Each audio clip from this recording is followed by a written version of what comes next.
This time on Graveyard Carz, work begins on Goldberg's 68 GTX, and Will paints the one of 17 67 Hemi GTX. It all leads to an epic painting showdown when Will and Mark face off on this episode of Graveyard Carz.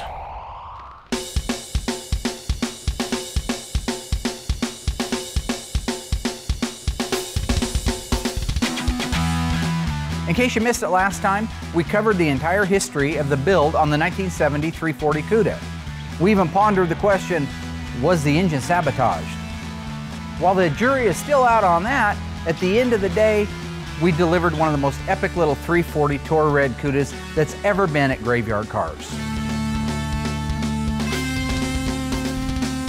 Moving along pretty good here in the shop. I got a car to add here. It's our Challenger. I'm a little late getting this added up there. JS23 Victor Zero Bravo. Zero means it was 1970. B means Hamtramck, Michigan. V is a 446 pack. So we're gonna go 446 pack. 4-speed. It's an A33 car. That gives us the 354 Dana. And it is a V1W, which is our white top and no stripe. That's what it looked like when it came in. It was pretty tattered. It has the original numbers matching 440 and 4-speed in it. All right, we're moving along good on this car. We've got the body and paint done. It was a nice car. Frame rail wise, doors are original, fenders are original, hood's original on it. Just the back half sheet metal. We got the quarter panels, trunk floor extensions, one apron up here in the front, Dutchman panel. Rear body panel had to be replaced on it, but now we started assembling it here. That's where that one's at, and it's moving. It's moving right through the shop. It's exciting to see this car done. With our 6-pack Challenger loaded up on the progress board, it's now time to start working on the classic pistol grip shifter and 4-speed linkage. This is the original Hurst Competition Plus shifter box that the car started life with. It's not a reproduction, which they do make. This is the original that I sent to Brewer's Performance. They do a phenomenal job. Every single component, every lever, every arm, every torsion spring, everything in this thing is new, and not just clear coated or satin finished or something. This is actually replated. This is the original shifter the car started life with. 45-year-old shifter. They redid the chrome on it. This is the replicas of the original wood grain shift pattern that goes in the top. The original #2 countersunk Phillips screws. And again, the beautiful Hurst Writing original. This is absolutely the top quality stuff in the nation. The Chrysler assembly plant, the way that they did things, if you did not have a reference as to whether the bolt goes forward or goes backwards, the rule of thumb, the general rule of thumb was the car going down the road like that, everything would impale from the front. You want to start at a car and go from the front to the back. That's not to say you couldn't turn this right around and go the other direction. They'll work both ways, but one way is correct. Any 3/8 bolt long enough to go through this cross member will hold it. I guarantee you that's the truth. The correct original one looks like this. It has 3 stampings on it, and in the middle is the TR, the washer. This is twice as thick as the average washer, and you see it has an original type of metal finish on it. The end is a self-guider. This is the correct bolt to hold the transmission cross member in place. This is the original crush style nut. Today, they put nylon in these nuts, and that nylon holds it from being able to back off. Back in these days, they put a swedge on these nuts. That's why on this side, it's an oval hole. On this side, it's a perfectly round hole.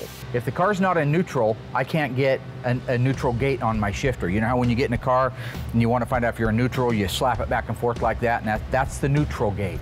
If you look up at this shifter and you see this little pin right here, this white pin holds the shift levers in the neutral position. I know right now that that shifter, even though I'm not up in the car shaking it from side to side, is in neutral. I need to make sure the transmission is in neutral. That's how you line up the 4-speed linkage. You can't have it in first gear and try to line it up. It's not gonna work. You see how my shaft is moving up there?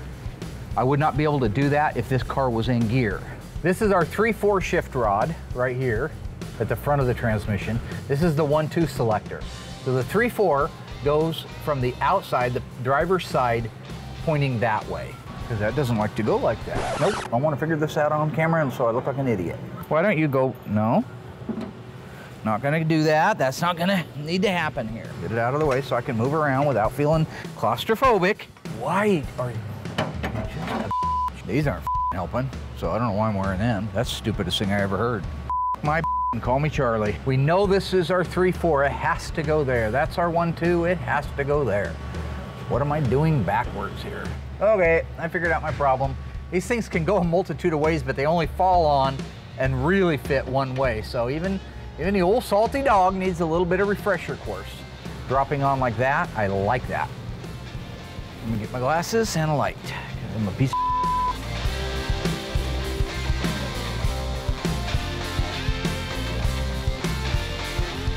Everything's in. I still have to hook up the reverse lockout linkage, which I'll do here shortly. But basically how it works now is this is our pistol grip shifter. We're very familiar with it. This thing's in position. You pull it. It's going to pull this lever back. That's going to be first gear. When it goes forward, it's going to be second gear. Then you're going to come back to the neutral gate. Then you're going to click over to the right a little bit and go forward. That's going to draw this arm back, back, and then this arm forward. That's going to be third and fourth gear. Go all the way over like the pattern says, to the left, up. It's going to drag this arm back, and it's going to clunk that mother into reverse like that. And that's your 4-speed. After finally getting the linkage adjusted in our 6-pack Challenger, I can get back to the tasks that have to be done this week. We've got to get Goldberg's car completely disassembled, the body and paint work done in the trunk, and then back over to the assembly shop so we can get it put together. Will is ready to do the pre-paint on the 1967 Hemi GTX convertible, which is way overdue. I need to do the body work and the block and the paint on the deck lid for the 76-pack Challenger. And at the end of the week, I'm going to take Will Silver Spoon Scott back to school. I'm going to teach him how to paint the old-fashioned way, from the heart. You can't give nobody your heart. That's what they said to Rocky. You know, so, well, Adrian said that to Rocky, I think in Rocky 3 and then Rocky 5. But he probably forgot it. I mean, he's had the hell beat out of his head. So, you know. Because of the obvious threat to untold numbers of citizens, this station will remain on the air day and night. They're coming to get you, Barbara. We've got our 1968 Plymouth GTX convertible rolled around and into the assembly shop now. If you recall, this car belongs to Bill Goldberg, famous wrestler. He brought it to us as a painted car, all of the components detailed and ready to install. He just asked that we install it and put the car back together again. Basically what happened was Bill kind of ran out of time. He's got a busy schedule with all the things that he does. And so he asked us to assemble the car. Now, to date, what he's done is he's rebuilt the engine, but it needs to be detailed. So it's all together, it's under the hood, it's in the car, but it's not detailed correctly. So all of the peripheral pieces, such as the distributor, the spark plug wires, the exhaust manifolds, all the painting, all the detailing, all the brackets, that all needs to be built out and plumbed out. The clutch and flywheel are not installed. Everything's just kind of mocked in place for the travel up here. They are rebuilt and they need to be assembled, but they're not put together yet. He rebuilt the rear end himself and it's installed. It looks good. I don't think we'll have to take it back out again. The body and paint's beautiful on it. The shop that did the work before did a phenomenal job. There's a couple of chips on it that we do need to do some touch up when we're all done, but body and paint wise, that's about it. The interior has been completely restored and ready to be reassembled. The only problems are the dash was done wrong. So if you look at the dash itself, you'll see that the VIN number was painted over with the same blue that the rest of the dash is. Two problems. One, the blue's too shiny. It's supposed to be a matte finish, because imagine driving down the road with a glossy dash. It's going to reflect light. It's dangerous. So the manufacturer put a matte or a satin finish in there. Two is that VIN plate isn't supposed to be painted blue. It's supposed to be the original black with the white letters that say Chrysler Corporation on it. So we're going to redetail that. The dash has already been rebuilt by Bill or whomever it is that he had do it down south. We just want to go over everything and make sure, do a bench test, make sure all the gauges are working, make sure everything's ready to go together. Right now it's just kind of setting in the car, so we got to go through and make sure that it's actually ready to be officially in the car so that the car can be driven when we're finished. Bill's invested thousands of dollars in the chrome and the bright work. He's entrusted it to us. It's kind of interesting. He put a note here, it wasn't for me, but he actually wrote on the rocker moldings. So I'm not nervous holding the molding. I'm worried about that word right there, and that something could happen to me if something happened to the molding.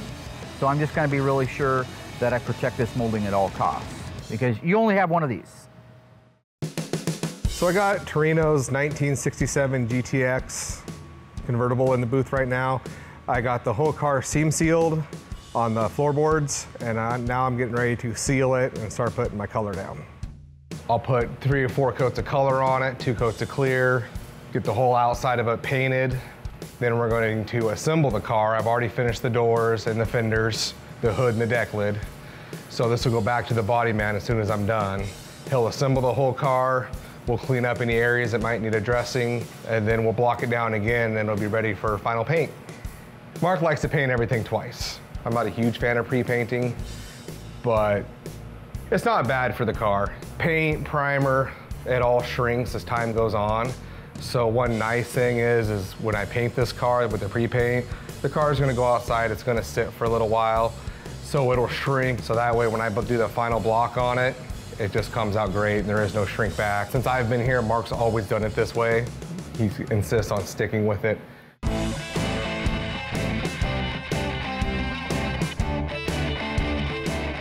It's important to do a good mask job. You know, painting, it's actually the easy part, to come in here and paint it. If your prep works really nice, then the paint job will come out nice.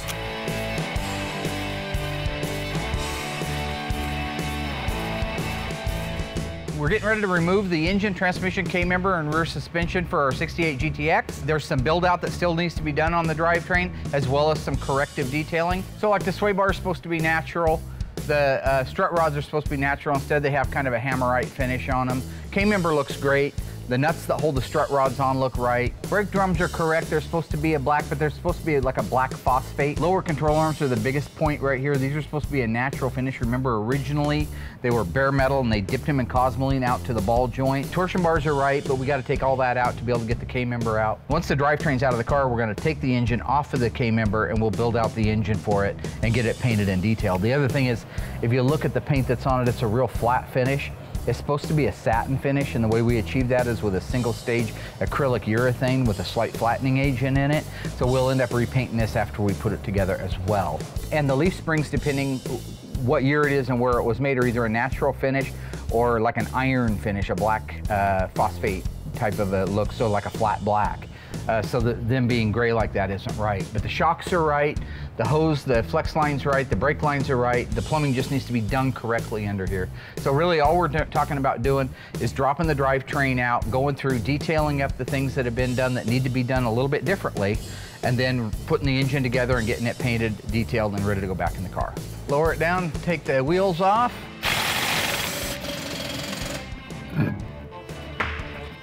They put the lug nuts on the left-hand side of the car with a reverse thread, a left-hand thread. So see, it looks like I'm taking it off, but it's actually walking on right now. They realized in '71 that didn't make any sense. They changed it to the standard right-hand thread.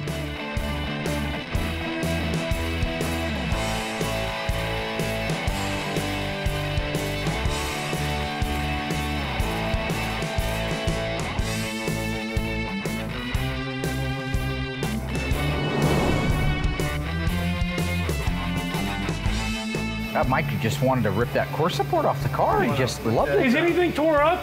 It just, why wouldn't you just let us take the torsion bars out like we always have for 57 years? I don't want to hear it. They just don't get along with anybody. That's the problem. No.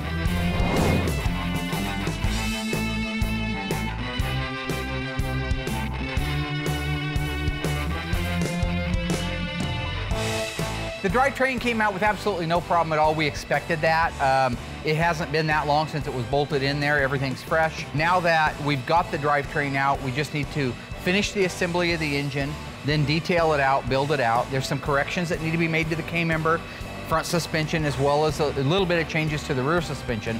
While we're waiting for that drivetrain to be built out, we're gonna go ahead and move the car into the assembly shop so we can lay everything out, start inventorying our parts, and get ready to put that car together. What differentiated the appearance of the 1967 Plymouth GTX from the standard Belvedere? Was it increased wheelbase and tire size, custom hood scoops and racing stripes, mandatory wheel skirts and body side moldings? The answer coming up after the break. The unburied dead are coming back to life. So what did differentiate the appearance between the 67 Plymouth GTX and the standard Belvedere? The answer is B. The GTX was built on the Belvedere platform. Therefore, in essence, it looked like a Belvedere. But when they added the hood scoops, the racing stripes on the hood and on the deck lid, amongst changes to the taillights and grille, it made a considerable difference in appearance over the original standard Plymouth Belvedere. This incredible story becomes more ghastly with each report. So what I'm getting ready to do is the body work on our 1970 Dodge Challenger deck lid. Just a quick backstory. This was actually already painted several times. If you look at the back side of it, you'll see that it's jammed purple, the original FC7. So what happened basically was the body man did his body work. He felt the panel. He says, oh, there's a dent there, there's a dent there. It was still lumpy, but he either couldn't feel it or didn't care, and loaded it with primer, epoxy primer. Just buried it, flooded it with it. Now, primer can go so thick, but if you go too thick, it'll split out in time. So it should have been flattened out with the filler. Filler's designed to be built up to a certain millage and not crack or fail. So instead of doing that, they did some filler and loaded it with primer. In his mind, it felt good, so he went ahead and sealed it and painted it. It just doesn't work. You end up chasing your tail. By the time we were done with this, by the time we stripped this chemically, there were at least 4 paint jobs on it and at least 4 primer jobs, plus the sealers and the base coats in between them. So you have to start with a clean piece of metal. That's what you see here. We chemically stripped the deck lid.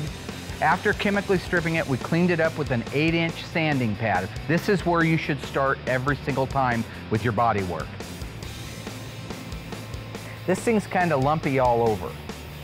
It's got some problems pretty much from one end to the other. Now what I'm gonna do is I'm gonna do 1/2 of the deck lid. I'm not gonna do the whole thing at once, because remember, I wanna sand it while it's soft. You can get overwhelmed. I've seen guys just start smearing filler all over the car. You start sanding it, it gets hard, and you're tired and you wanna go home. You kinda get a feel for how much filler you're gonna need. So there's my filler setting out like that. This is your hardener. This is what catalyzes the filler. I'm gonna put this first one on. Start to get a feel for how it lays on there. I can kind of tell by the way it's filling in and not filling in where my low spots are gonna be at. So the filler's at a point right now where it's ready to sand, or very, very close to ready to sand. You know, blocking filler is just like blocking primer. If you don't take time to learn what you're watching for, it can get away from you and you can just create more and more problems. That's what the other guy did. So we're just gonna let that sandpaper do the cutting. We're gonna keep working it. You'll notice right now, this is your dust. This is what happens when you cut it soft. It's nothing. It's not filling the shop with clouds of dust and garbage. It's just a really nice way to do your filler.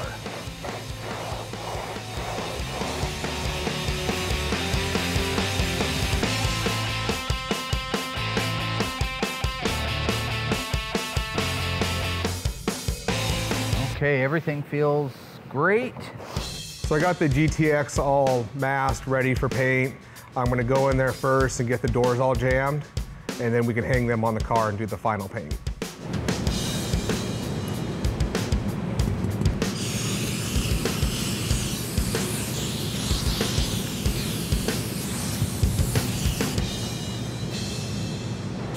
Yeah, Mark's a silly guy. All the hand signals, I don't know what all that's about. My job as an owner around here is to make sure that the other guys are doing their job. Will's no exception. I feel the need to go in and check on him when he's painting on something. I think every once in a while it's just not a bad idea to remind him, you know, who the big cat on campus is. You know what I'm saying? The big dog. So this big dog's running around spraying everything. You know what I'm saying? Spraying in the booth. Not, I know what you're saying about. Okay. So anywhere, I know you already know, but anywhere you've got bare metal, I want you to go over that with etch before you seal it. And then you're gonna do 2 sealers, 2 coats of sealer. Mark keeps coming out quite a bit these days, kind of explaining everything that needs to be done. I've been doing this a long time, so I'm not sure if he's just feeling insecure that I'm doing a better job than he is, or if he's just actually coming out to check on the quality of the work. To the top of this from that perimeter up. All goes black, and then this goes blue down here. Right. And I don't know if you thought about it, but it'd probably be easier to mask the blue off. That's what I was going to do. So you're going to do the blue first? Yeah. As a mentor, my job's not just to hand somebody a paint gun and say, go do it. To nurture them, to protect them. Okay, all right, go ahead.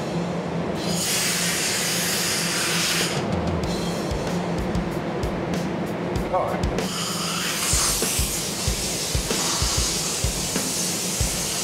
I'm Samson fighting Goliath every day. All right.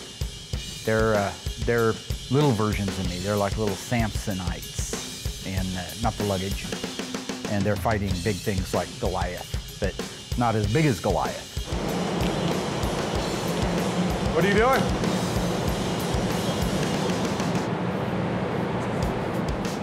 If you don't push them to perform, then they're not going to perform. And so they need to know the big dog's watching. They need to know Big Brother's got the camera up in the corner and it's framed right on them. I'm the great interrogator. I'm not sure if Mark needs coffee or if he's had a few too many. A lot more work would get done if he'd just stay up there in the office. It's a fucking wreck.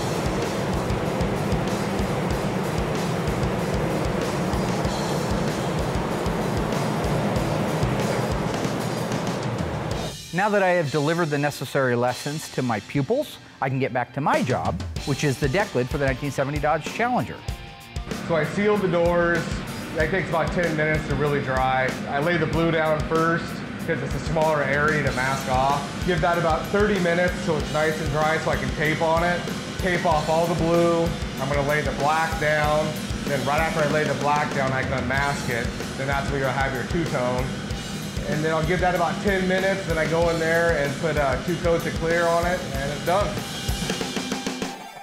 First eyewitness accounts of this grisly development came from people who were understandably frightened. The unburied dead are coming back to life. I'm working on the Hemi GTX right now, the dark blue one. So now that I got the doors completely painted and hung on the car's all masked up and it's ready for its final paint now. It's good to get a good foundation laid down first, so that way when the final paint's applied, it's like a sheet of glass. Even though I know what I'm doing, I've been doing it a long time. And why Mark keeps peeking around the window like a little mouse, little bird in your pocket, I don't know what he's trying to accomplish, but I'm doing just fine on my own. So right now I'm getting ready to go in and put my first coat of color on.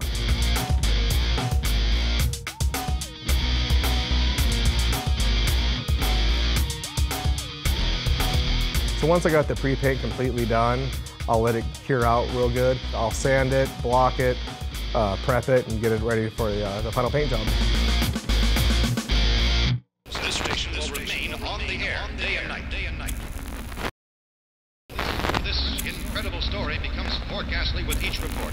So what I'm getting ready to do is the body work on our 1970 Dodge Challenger deck lid. Now I've got all the basic filler work done on this. So that's the plastic filler that you're going to use to smooth out the low areas of it. And as you can see, it's very, very thin. You can see it taper into it, just feathering very slightly. Small low spot here, small overall low spots here and here, small low spot, low spot, low spot, low spot. And that's just the stamping of the metal. But that's the steps you have to take to make sure that it's straight.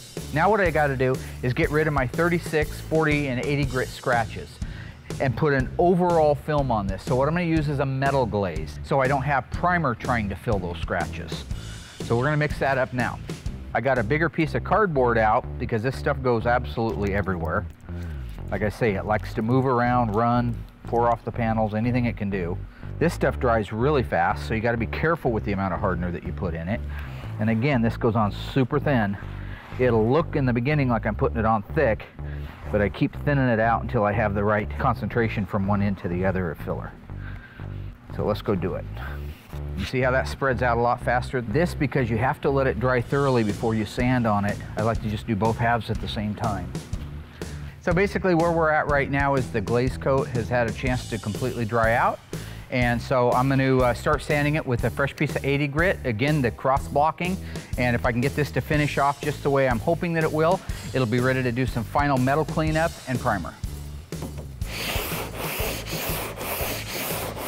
Okay, so now all of the polyester filler or the glaze is sanded out, feathered out, and I have a nice flat surface. I don't have any deviations in it that I can feel, but that's it there. Okay, so we're going to blow it off.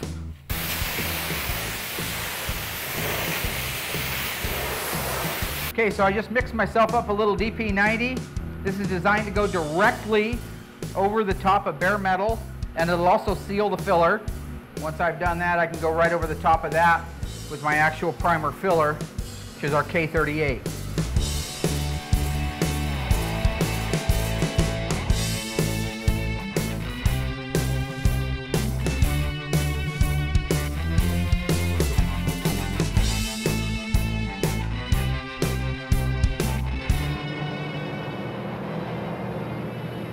Okay.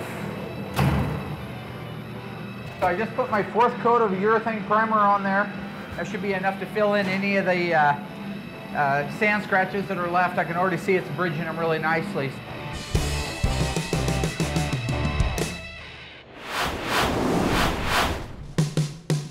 Right now we're getting ready to do one of the last steps as far as cosmetic repair to Bill Goldberg's 1968 GTX, and that is the painting of the trunk compartment. Will's getting ready to do the sound deadener on the sides of the quarters, which should have been done at the time the original body and paint was done, but we can clean it up now and you'll never know that it wasn't done when it was supposed to be. You got the pattern from? The 68 yellow GTX against the fence back there. So this is an original 68 GTX. This is a one-owner car. The guy's dad bought it brand new. We're getting ready to restore it this fall. Here you can see on the inside of the quarter panels the original sound deadener. It starts right here, goes across this middle section. You can see the ridge over here where it ends. What the sound deadener was intended to do was take some of the tinniness out of the cars from the factory. That's a lot of tin, that's a lot of steel that's just gonna resonate when you're driving down the road. That sound deadener will help that. There's some on the insides of the door, some on the insides of the quarters. Then they use a different type of product on the floor. We try to emulate that look. Interesting point here. Look at how the factory did the seam sealer. It was a machine that they ran through there. Look at the size of that blob of seam sealer between the quarter and the outer wheelhouse right here. Just before we get going, I want to refresh my memory. This is a Plymouth, it's a B-body, and it's a 68.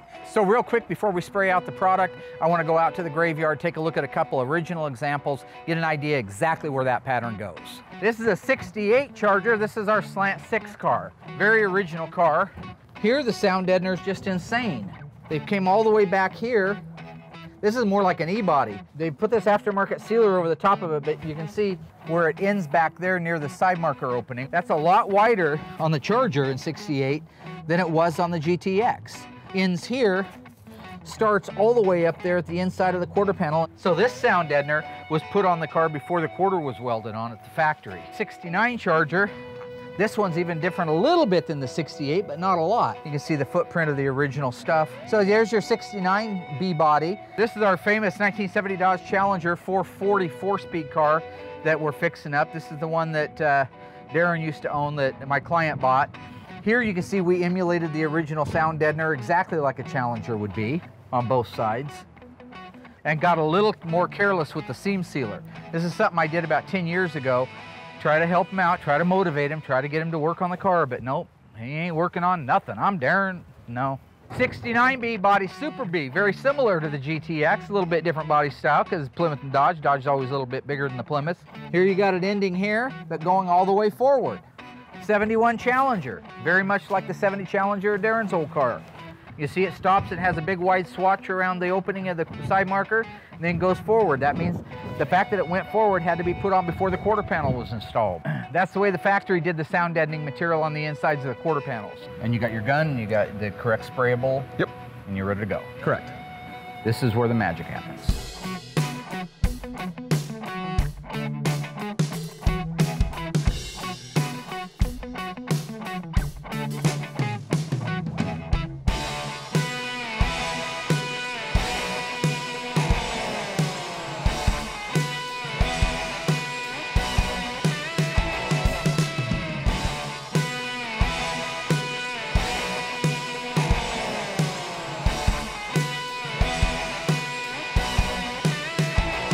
So we just got finished putting the sound deadener on the quarter panels of the GTX. It didn't use a lot in the way of a footprint.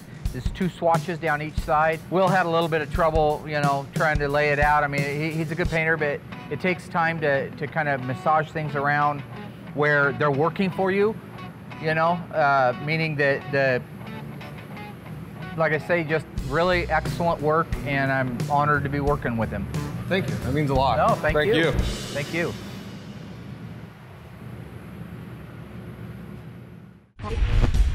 True or false? When originally introduced, the Plymouth GTX was called the businessman's coach. The answer coming up after the break. This station will remain on the air day and night, day and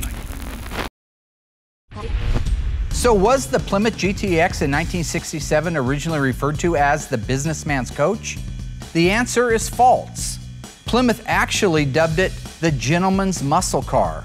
It had a 440 cubic inch, 375 horsepower engine standard with the optional 426 Hemi, yet it had options available to it such as power windows, the automatic transmission, it had dress-up kits on the outside. These cars looked more like a luxury car than they did a muscle car, hence the reason they were called the gentleman's muscle car. They're coming to get you, Barbara. Just let me know when it comes in if you can. Hang on a second. Hey, we're at a standstill. Can you go down and grab us 8 of these? Oh, God. Currently, I'm waiting for Will to finish up in the paint booth. I've got the 400 Magnum and the 426 Hemi ready to paint, and I would personally like to paint those engines. Sure, is that all? Anything else I can do for you? No, I think that'll do it.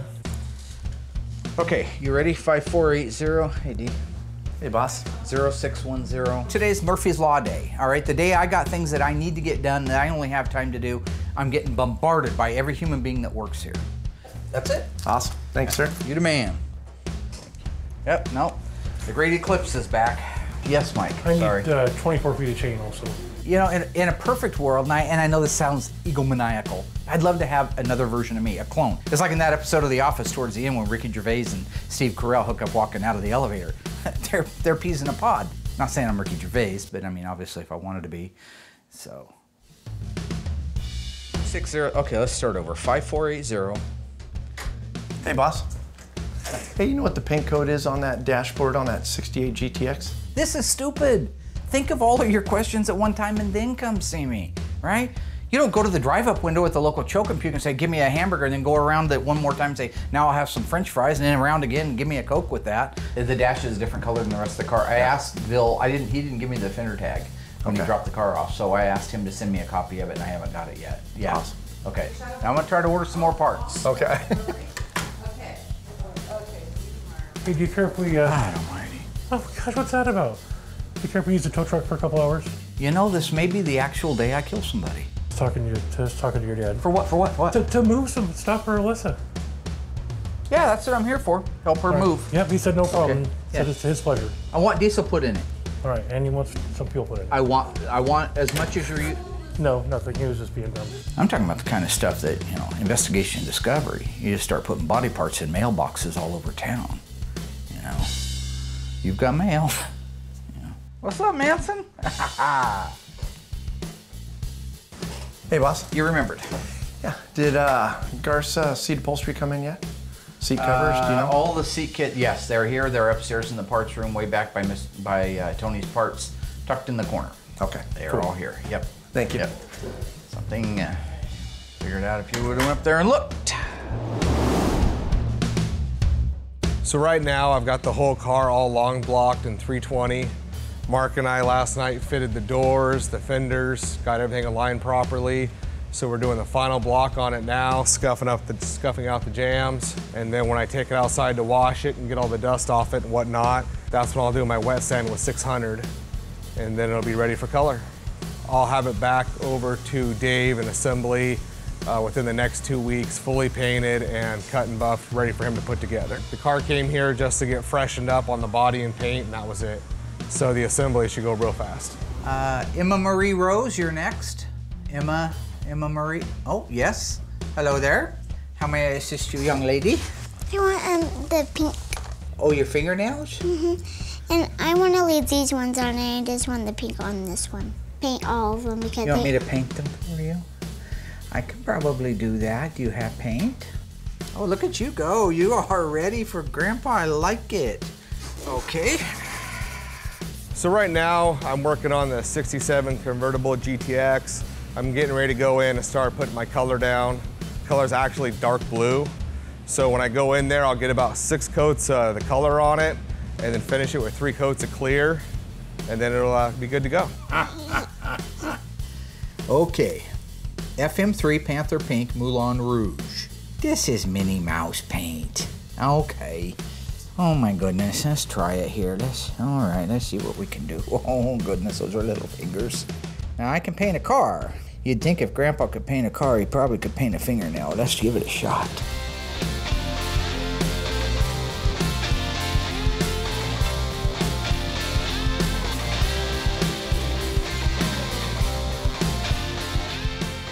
I used to paint model cars when I was a little boy. I built one called the school bus, and it was a school bus, but it had two Hemis in it. Two 426 Hemis that were blown with 671 blowers. They ran nitromethane. And methane. Very good, you see?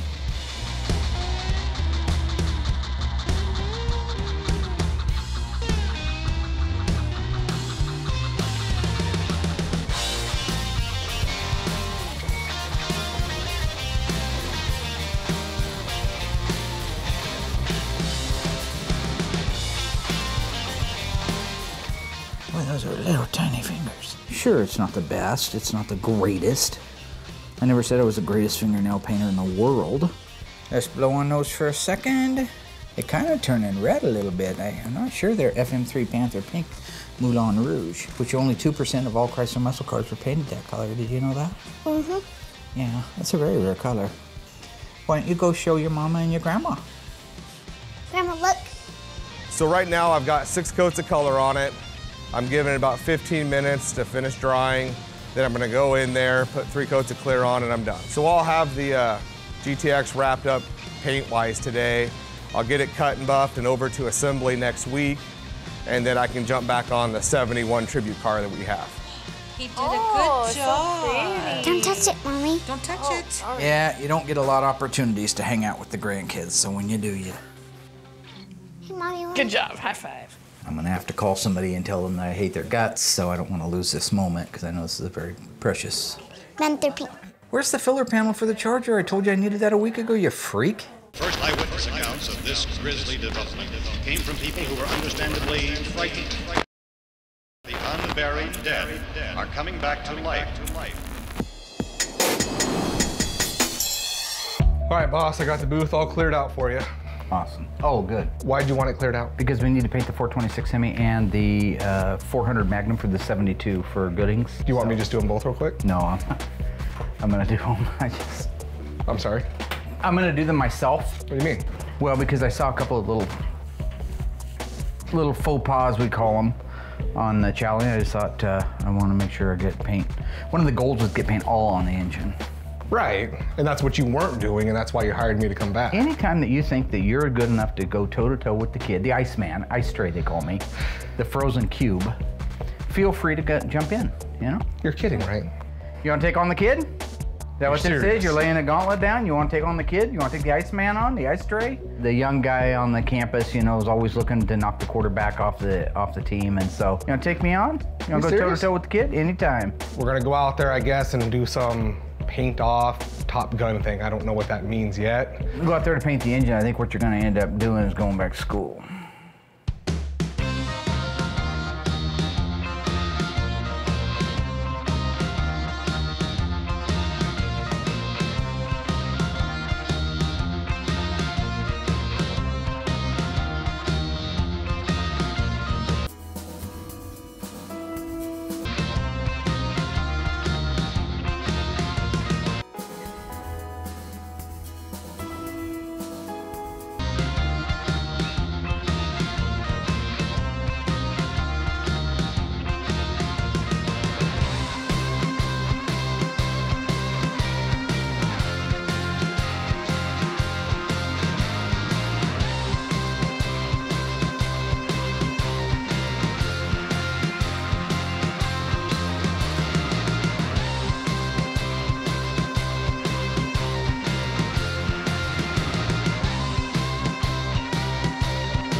Can we just stop the silliness and just go get this done? This is our DP.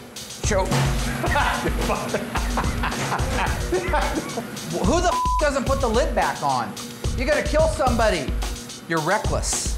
We're getting ready to put our epoxy primer on. This is something that'll bite right into the metal on the block, because those blocks are bare metal. Anyway, Will's kind of nervous right now. No. Will's a little... No. Can I talk? Nope. Will's a little upset at the situation right now. He's getting ready to go toe-to-toe with the Iceman. Let's gun it. You gonna turn the booth on? Let's do it. He'd kill somebody in a Top Gun competition, all right? He's dangerous. He's not like me, I'm very careful. We're not flying, we're...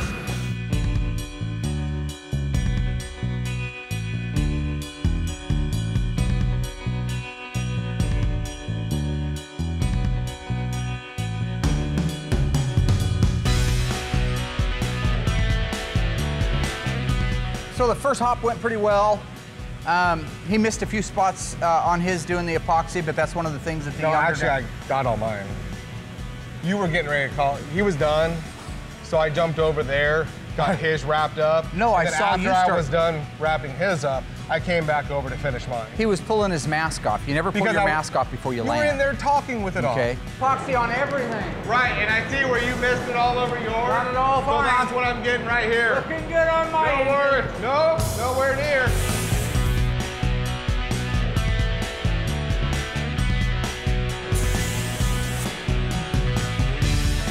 I think we come to the conclusion, I kind of outpainted you on the epoxy. No, you didn't. That's one I up got for... mine done, and then I fixed yours, and then went back to mine. So technically, I'm up by 2. Okay. It's time for somebody to go to school. Okay, getting ready to mix up some colors. I gave him the real easy one that covers really well. Nope, you gave me the dog one. Okay. See, anybody can hold a paint gun, okay? It's about looking cool when you're doing it. There isn't one thing about looking cool that you're doing right now. Okay. As I get ready to give Will a lesson in painting engine blocks 101, it's a great opportunity for me to reflect as well just how blessed we've been at Graveyard Carz and what a great week we've had. We got all the paint and the body and the cosmetic work on Mr. Bill Goldberg's 1968 GTX convertible. It is now ready to come back over to the assembly shop and get put together. I got all the body work done and the primer on our deck lid for our 70 Challenger. Will did a great job painting the 1967 Hemi GTX convertible for Mr. Torino. And probably the most rewarding part will be here very shortly as I walk around with a Top Gun trophy, you know, just like in the movie, right? So the list for the alternates is in the ladies' room.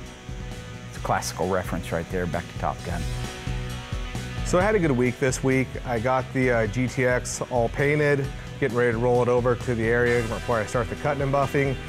That'll take 2 or 3 days to get that all done, and then I'll get it over to Mark for assembly. Oh. How's that? You gotta get that knee looked at. I mean, every time I come What he's doing right now is he's kind of upset over the whooping. What it?